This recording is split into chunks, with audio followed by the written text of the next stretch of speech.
1 cup அளவுக்கு ரவை, 1 cup அளவுக்கு கேப்ப மாவு, 1 கப் வந்து ரைஸ் ஃப்ளோர் நார்மலா இடியாப்ப மாவு வச்சுருப்போம் இல்லைங்களா? அது இதெல்லாம் சேர்த்துட்டு தேவையான உப்பும் போட்டு அது கூட தண்ணி ஊத்தி கலந்துக்கணும்.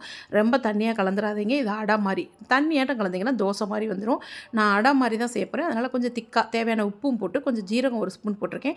இப்போ ஒரு சொரக்காய நல்லா தோல் சீவி நல்லா கேரட் துருவி வச்சிருக்கேன். கேரட் 4 துருவி வச்சிருக்கேன். அதோட வெங்காயம் ஒரு 4 எல்லாத்தையுமே நல்லா குட்டியா சாப் பண்ணி துருவி வச்சுக்கங்க. இது கூட மல்லி, கருவேப்பில, பச்சை மிளகாய் ஒரு 2 சின்ன சின்னதா நறுக்கி சேர்த்து தோசைக்கல்ல ஊற்றி நார்மலாக அடை ஊற்றுற மாதிரி தான். அதுக்கு நல்லெண்ணெய் கொஞ்சம் சேர்த்து மூடி வச்சு 2 பக்கமும் வேக விட்டு எடுத்திங்கன்னா அட்டகாசமான அடை ரெடி.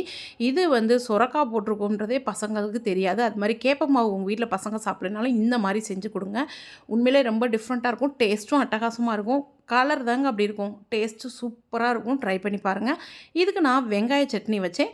இதுக்கு தேங்காய் சட்னியும் நல்லாயிருக்கும். வெங்காய சட்னியும் சூப்பராக இருக்கும். ட்ரை பண்ணி பாருங்கள். உங்கள் வீட்டில் குட்டீஸை சாப்பிட வைங்க.